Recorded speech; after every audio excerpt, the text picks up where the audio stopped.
Fala pessoal, bem-vindos a mais um Coleção em Ação Show. E no programa de hoje a gente vai ver um pouco da história do He-Man e também os segredos dessa franquia tão querida nos anos 80 e que até hoje encanta milhares de colecionadores pelo mundo todo.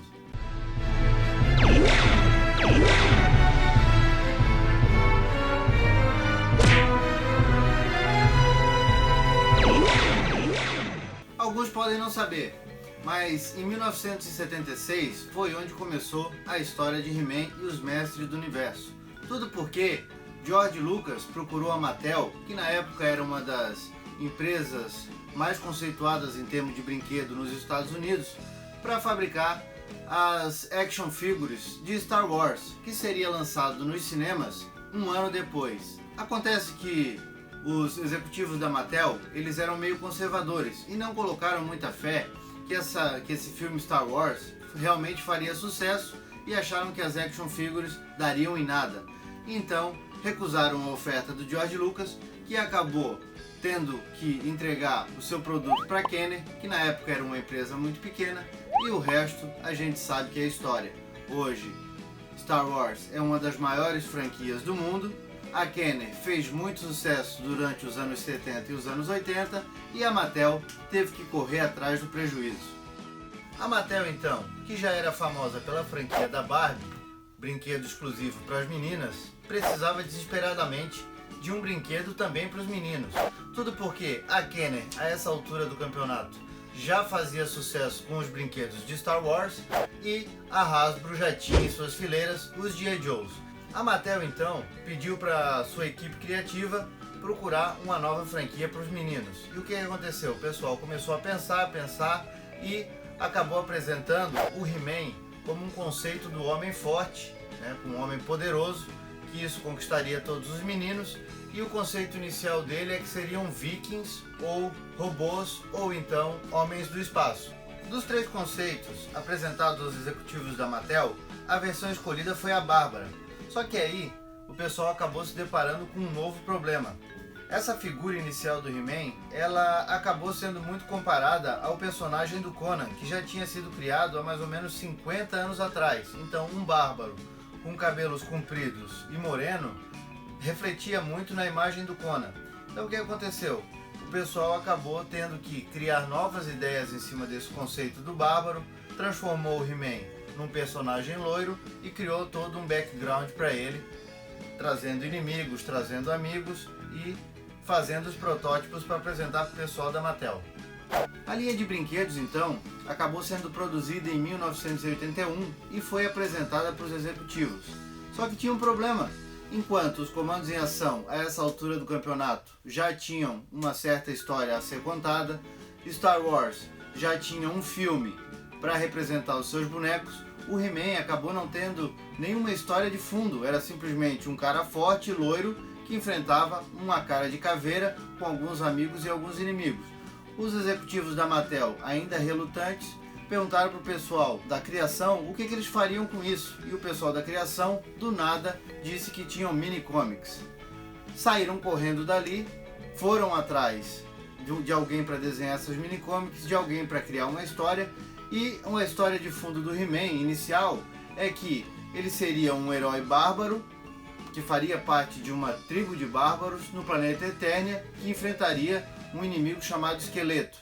E os dois estariam ligados por duas espadas do poder que inclusive se uniam nas action figures que foram lançadas em 1982. Mas o que aconteceu? O pessoal da Mattel achou que essa história do He-Man tinha um pano de fundo muito pesado. E também um outro problema.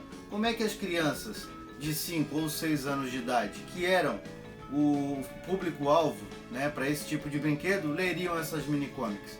Então, o que aconteceu? Eles deram mais uma apertadinha no pessoal ali da criação e os caras do nada, por mágica, falaram que o He-Man também teria um desenho para representar e para poder vender bem essas action figures que seriam lançadas no ano seguinte.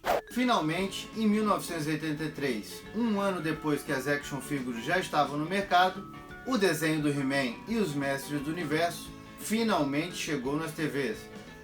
tanto lá nos Estados Unidos e algum tempo depois aqui no Brasil, no saudoso programa da Xuxa. O desenho foi um sucesso estrondoso, só que ele foi muito amenizado no seu tom com relação às mini-comics que tinham sido lançadas originalmente com as action figures. O esqueleto era um pouquinho mais engraçadinho, os vilões eles eram um pouco mais palermas e o He-Man era um cara cheio de moral para dar, tanto que todo o encerramento dele vinha com aquele papo de algo de bom para as crianças, algo que não deveria ser feito ou algo que deveria ser feito, a famosa lição de moral. E o desenho, como já era um sucesso absoluto, ele acabou impulsionando demais a venda das action figures. O He-Man, àquela altura do campeonato, já era um dos brinquedos mais vendidos tanto lá nos Estados Unidos quanto aqui no Brasil, quando foi lançado pela Estrela. Mas aí o pessoal da Mattel teve uma ideia de gênio. Não, a gente já está ganhando muito bem com a Barbie, agora a gente tem o He-Man, vamos criar uma irmã para o He-Man para a gente ganhar em dobro, ganhar um pouco mais com as meninas e um pouco mais com os meninos. Vocês acham que essa ideia funcionou? É claro que não. A She-Ra foi lançada, o desenho era muito legal, mas os meninos começaram a atrelar a história da She-Ra com a história do He-Man. E as bonecas da She-Ra, lançadas também pela Mattel, vinham do mesmo jeitinho que eram as Barbies. Cabelo comprido para se fazer. E aí? Como é que os meninos iam brincar com isso naquela época? A gente estava falando dos anos 80, pessoal. A gurizada simplesmente abandonou as action figures do He-Man por medo de serem vinculados com as action figures da She-Ra. Então, a franquia da She-Ra nunca foi aquelas coisas e ajudou a enterrar o desenho do He-Man e as action figures do He-Man. Obrigado, She-Ra. Mas vocês acham que desgraça pouco é bobagem? Que o He-Man já estava acabado quando o desenho da She-Ra foi lançado? Claro que não. Os caras tinham que melhorar o que já estava ruim, né? O que eles fizeram? Simplesmente se aliaram a uma das empresas mais picaretas, mas também mais legais dos anos 80, a Cannon Filmes. E o que a Cannon fez? Lançou um filme do He-Man nos cinemas em 1987 com o poderoso Dolph Lundgren, esse mesmo cara que já tinha enfrentado o Rocky, que já tinha feito Red Scorpions e várias outras pérolas do cinema B. Ele foi o He-Man no cinema. Mas até que ficou legal, o loirão até que encarnou bem o personagem do He-Man. Só que teve um problema. Simplesmente descaracterizaram todo o resto do universo do He-Man. O esqueleto até passava, até ficou bem caracterizadinho, mas o resto foi simplesmente uma negação.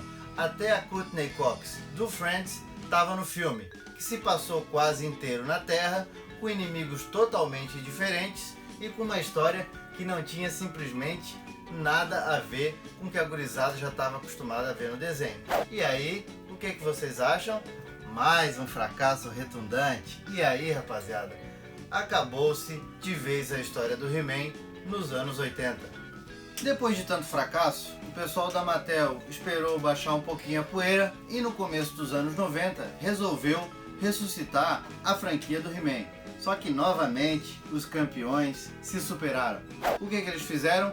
Simplesmente tiraram o He-Man e o esqueleto do planeta Eternia e mandaram eles para um planeta no futuro chamado Primus.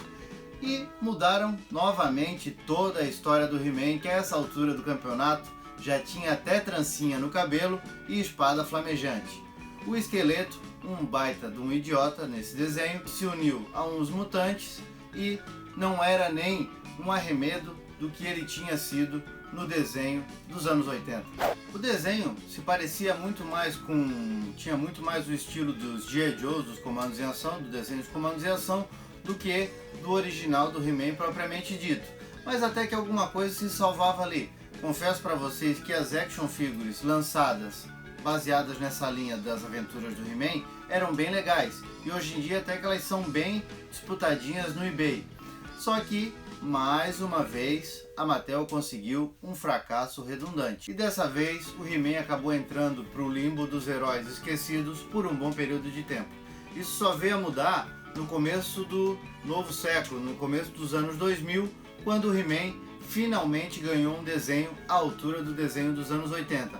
Um desenho muito rico em histórias, que fez evoluir bastante tanto o personagem principal quanto os coadjuvantes, enriqueceu bastante toda a Eternia e ficou muito legal. Esse desenho do He-Man passou até um tempo atrás na Cartoon Network.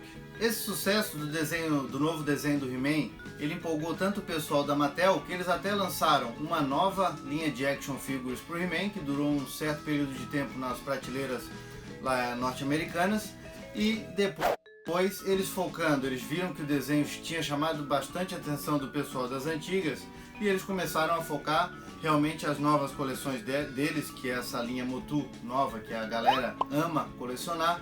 A Mattel focou nos colecionadores mais antigos e essa linha Motu existe desde 2008 até os dias atuais. Então era isso, pessoal. Espero que vocês tenham gostado de mais esse programa. Não se esqueçam de seguir a nossa página lá no Facebook e também no Instagram, pois todo dia a gente está colocando alguma curiosidade muito legal a respeito dos anos 80. E não se esqueçam de se inscrever aqui no canal e deixar os seus comentários para que a gente saiba como foi a infância de vocês com essa franquia tão legal que foi a franquia do He-Man. Um abraço e até a semana que vem.